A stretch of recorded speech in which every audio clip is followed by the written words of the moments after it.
Welcome students. Let's do some of the objective type questions based on the chapter moving charge and magnetism. These questions are very important not only from CBSE board exam pattern but also for RBSC. Such type of questions also comes in JEE as well as NEET. So prepare them accordingly. And these questions will help you to understand the theory in a better way. So the first question is Biot-Savart law is analogous to. Biot-Savart law जो है किसके analogous? Analogous का मतलब same, similar किसके similar है? तो it is similar to Coulomb's law in electrostatics. जैसे electrostatics में कूलम्ब्स लॉ की जो भूमिका है वही भूमिका सेम मैग्नेटिज्म के अंदर बायोट-सावर्ट्स लॉ की है. ठीक है ना. और फिर हमने क्या देखा था कि जो कूलम्ब्स लॉ है इसका भी एडवांस मतलब जो हमने इससे जो डेरिवेशंस किए थे कूलम्ब्स लॉ से, फिर हमने गॉसियन सरफेस किया था जिससे हमारी कैलकुलेशंस और भी ज्यादा इजी हो गई थी. ठीक है ना. तो गॉसियन सरफेस, वैसे ही बायोट-सावर्ट्स लॉ का भी जो एडवांस वर्जन हम कह सकते हैं वो है एम्पियर्स सर्कुटल लॉ. ठीक है. तो दोनों एक दूसरे के एनालोगस हैं. जैसे बायो-सावर्ट्स लॉ कूलम्ब्स लॉ के एनालोगस है, वैसे ही ampere circuital law Gaussian surface के एनालोगस है. क्लियर. एनालोगस का मतलब होता है सिमिलर या सेम, मतलब उसके जैसे ही. नेक्स्ट क्वेश्चन देखिए. ए particle of charge Q moving with a velocity v perpendicular to a uniform magnetic field B in a circular path of radius r has a momentum. तो मोमेंटम क्या होगी? तो देखिए जो मैग्नेटिक फील्ड है और जो वेलोसिटी है चार्ज पार्टिकल की, ये दोनों एक दूसरे के क्या है? परपेंडिकुलर हैं. और इससे जो फोर्स निकल के आएगा वो फोर्स इन दोनों के ही परपेंडिकुलर होगा, जो कि किस तरफ होगा? सेंटर की तरफ. मतलब पार्टिकल को इस तरीके से अपनी तरफ खींचेगा कि पार्टिकल जो है हर एक पॉइंट पे जो फोर्स लगेगा उस वजह से पार्टिकल जो एक सर्कुलर पाथ मेंटेन कर लेगा, जिसे हम बोलते हैं सेंट्रीपिटल फोर्स. ठीक है. तो जब हम वो फोर्स की जब डेरिवेशन निकालते हैं तो वहां पे जो रेडियस ऑफ सर्कल आती है वो फॉर्मूला अगर आपको ध्यान हो तो किसके बराबर आता है? वो radius of the circular path r आता है mv upon bq, where m is the mass of the charged particle, v is the velocity of the charged particle, q charge itself and b is the magnetic field. तो mv, ये जो product है mv mass into velocity, ये किसके बराबर होता है? Momentum ही तो होता है ये. तो मोमेंटम को हम लिख सकते हैं आर बी क्यू, और you can say q b r. ठीक है. नेक्स्ट क्वेश्चन देखिए. In a certain region of space electric field magnetic field are perpendicular to each other. An electron enters perpendicularly to both the fields and moves undeflected. The velocity of electron is.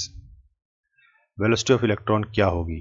तो magnetic field और electric field दोनों mutually perpendicular हैं और इन्हीं के perpendicular हमने एक electron को फायर किया है, तो उसकी वेलोसिटी क्या होगी? तो इसको हम कैसे निकालेंगे कि इलेक्ट्रिक फील्ड और मैग्नेटिक फील्ड इन दोनों को इक्वेट कर लो. तो इक्वेट कैसे करोगे भाई? इलेक्ट्रिक फील्ड से जो इलेक्ट्रिक फोर्स निकलेगा, इलेक्ट्रोस्टैटिक फोर्स, वो किसके बराबर होगा? मैग्नेटिक फील्ड से जो मैग्नेटिक फोर्स जनरेट हुआ, मैग्नेटिक फोर्स. ठीक है ना. ये होता है अपने पास इलेक्ट्रोस्टैटिक फोर्स होता है QE, और मैग्नेटिक फोर्स अपने पास जो आता है वो आता है BQV. तो यहां से देखिए Q से Q कट जाएगा अपना, तो V किसके बराबर हुआ?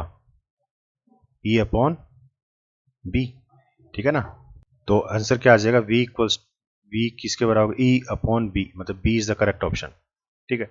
यहाँ पे साथ में इसके साइन थीटा भी आता है, लेकिन हमने उसको क्या कर लिया? फॉर मैक्सिमम मैग्नेटिक फोर्स ये क्या हो जाएगा? 1 हो जाएगा. ठीक है ना. यानी कि थीटा हमने 90 डिग्री ले लिया. ठीक है ना. तो ऐसे केस में जो मैग्नेटिक फोर्स आएगा वो क्या आएगा? आपका मैक्सिमम आएगा. तो हमने वो वाली कंडीशन ले ली इसमें. क्लियर. नेक्स्ट क्वेश्चन देखिए. The conversion of a moving coil galvanometer into a voltmeter is done by. अब गैल्वेनोमीटर को हम वोल्टमीटर में जब कन्वर्ट करेंगे तो कैसे करेंगे उसको? By introducing A resistance of large value in series. ठीक है ना. तो गैल्वेनोमीटर के साथ हम सीरीज में जो है एक लार्ज वैल्यू रेजिस्टेंस हम ऐड करेंगे. और अब ये क्या बन जाएगा आपका, ये एज ए वोल्ट मीटर आपका काम करेगा, क्योंकि हमें पता है कि वोल्ट मीटर की जो इंटरनल रेजिस्टेंस होती है वो हाई होती है। तो हमें इस गैल्वेनोमीटर की रेजिस्टेंस बढ़ानी है, तो बढ़ाएंगे कैसे, इसके सीरीज में एक रेजिस्टेंस ऐड कर देंगे हम। नेक्स्ट क्वेश्चन देखिए, an electron is projected with uniform velocity along the axis of A current carrying long solenoid, which of the following is true. तो किसी भी करंट कैरिंग सोलेनॉइड के एक्सिस के अलोंग हमें इलेक्ट्रॉन को फायर करना है। तो देखिए हम सोलेनॉइड बना लेते हैं पहले। तो ये आपकी सोलेनॉइड है, ठीक है ना, और मान लीजिए इसमें इस तरीके से करंट फ्लो हो रहा है, तो आपकी जो मैग्नेटिक फील्ड बनेगी अलोंग, ये इसकी एक्सियल लाइन है, ये इसकी एक्सियल लाइन है। तो मैग्नेटिक फील्ड कैसे बनी, ये आपका बनेगा मैग्नेटिक नॉर्थ पोल और ये आपका बनेगा मैग्नेटिक साउथ पोल, ठीक है। अब इसी एक्सिस के अलोंग अगर हम इलेक्ट्रॉन को फायर करें तो उस पर क्या फोर्स लगेगा।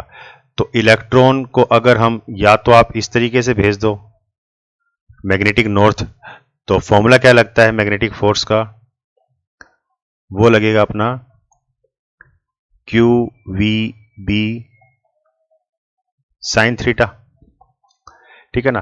तो अगर इस तरीके से भेजोगे तब थीटा एंगल आपका आएगा 0, और अगर आप इस तरीके से भेजते हो, इस डायरेक्शन में अगर भेजते हो एक्सिस के अलोंग, तब थीटा आपका आ जाएगा 180 डिग्री, और दोनों ही केस में साइन थीटा आपका क्या हो जाएगा 0, ठीक है ना। तो मैग्नेटिक फोर्स आपका क्या लगा 0, क्लियर है।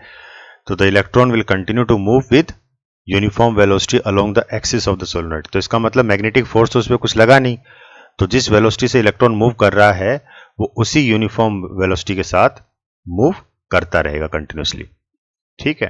तो D is the correct option.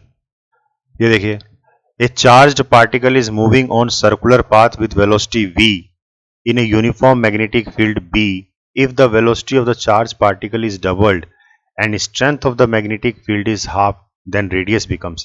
तो सर्कुलर पाथ में कोई भी चार्ज पार्टिकल मूव करेगा तो उसकी रेडियस की जो अपने पास फॉर्मूला आता है वो क्या आता है, mv अपॉन qb। अब ये कह रहा है कि अगर हम वेलोसिटी को डबल कर दें, ट्वाइस ऑफ v कर दें, और मैग्नेटिक फील्ड को हाफ कर दें, तो नया रेडियस क्या बनेगा। तो नए रेडियस को हम r डैश मान लेते हैं। तो देखिए इसको जब आप सोल्व करोगे तो क्या आ जाएगा 4 टाइम्स mv अपॉन qb, तो ये होता है अपना r। तो जो नई रेडियस आएगी वो 4 टाइम्स ओरिजिनल रेडियस की हो जाएगी। तो मतलब रेडियस कितनी बढ़ जाएगी आपकी, 4 टाइम्स बढ़ जाएगी। नेक्स्ट क्वेश्चन देखिए, एक circular coil of radius 4 centimetre and 20 turns carries 3 ampere current, find the magnetic movement of the coil. तो मैग्नेटिक मूवमेंट का फॉर्मूला अपने पास क्या है, I/N/A, where N is the number of turns, I is the current and A is the area of the coil, ठीक है। तो area यहां पे सर्कुलर कॉइल है, तो सर्कुलर कॉइल का एरिया क्या हो जाएगा पाई आर स्क्वायर, ठीक है। तो रेडियस अपने को दे रखी है, सेंटीमीटर में है तो इसको मीटर में कन्वर्ट कर लो, तो 4 इंटू 10⁻², इसका होल स्क्वायर, पाई की वैल्यू है ही, नंबर ऑफ टर्न्स 20 है, करंट 3 एम्पेयर है। इसको सोल्व करेंगे तो you will get 0.3 ampere metre square, clear. Next question देखिए, an electron is projected along the axis of a circular conductor carrying the same current, electron will experience. तो एक circular conductor है और उसमें से यूनिफॉर्म करंट फ्लो हो रहा है, और उसकी एक्सियल लाइन के ऊपर जब आप इलेक्ट्रॉन को फायर करोगे तो उस पर जो फोर्स लगेगा वो क्या होगा। तो देखिए, करंट कैरिंग सर्कुलर कॉइल अगर हम लें तो उससे जो मैग्नेटिक फील्ड बनेगी as per right hand thumb rule, तो अगर करंट की डायरेक्शन अगर आप ये रखते हो, इस तरीके से देख लो इस डायग्राम से ही, अगर करंट की डायरेक्शन अगर हम ये रखते हैं तो ये आपका बना मैग्नेटिक नॉर्थ और ये बना मैग्नेटिक साउथ, क्योंकि थंब की डायरेक्शन इस तरफ है ना, मैग्नेटिक नॉर्थ और मैग्नेटिक साउथ। इसके एक्सियल लाइन के ऊपर, ये एक्सियल लाइन है इसकी, इस सर्कुलर लूप की, इसकी एक्सियल लाइन पे हम इलेक्ट्रॉन को फायर करते हैं। तो इसके ऊपर क्या फोर्स लगेगा? तो फोर्स का फॉर्मूला क्या है? सेम यही क्वेश्चन हमने पीछे भी किया था अभी जस्ट। फोर्स क्या हो जाएगा? Q V B sine theta, ठीक है ना। तो अगर आप मैग्नेटिक नॉर्थ के अलोंग ही भेजोगे उसके इलेक्ट्रॉन को, तब तो आपका थीटा आ जाएगा 0 डिग्री, और अगर इलेक्ट्रॉन को आप इस तरीके से भेजते हो तब आपका थीटा आ जाएगा 180 डिग्री। और दोनों ही केस में साइन थीटा आपका क्या हो जाएगा? 0, यानी कि मैग्नेटिक फोर्स जो लगा वो क्या लगा? 0 फोर्स लगा, ठीक है ना। तो thus no force is experienced. Next question देखिए, the strength of magnetic field at the centre of circular coil is. अब ये अपने पास सर्किट डायग्राम है, यहां सेंटर पे जो मैग्नेटिक फील्ड बनेगी वो अपने को देखनी है। तो इसमें दो तरीके हैं अपने पास, एक तो अपन इस कॉइल के हिसाब से देखेंगे सेंटर में, और एक हम स्ट्रेट वायर के हिसाब से देखेंगे। तो मैग्नेटिक फील्ड क्या आएगी? तो field due to circular portion, जो सर्कुलर पोर्शन की वजह से जो मैग्नेटिक फील्ड आ रही है उसमें से हम माइनस कर देंगे field due to straight portion. तो सर्कुलर की वजह से कितनी आएगी? Mu not I upon 2r, और स्ट्रेट पोर्शन की वजह से भाई कोई करंट कैरिंग स्ट्रेट वायर है और उसकी वजह से जो मैग्नेटिक फील्ड बनती है वो अपन क्या पढ़ते हैं? Mu not I upon 2πr। तो इन दोनों को माइनस करोगे तो क्या आ जाएगा? इसमें से देखिए mu not I upon 2r तो कॉमन आ गया, 1 माइनस 1 अपॉन पाई। तो C is the correct option. Clear? Next question देखिए,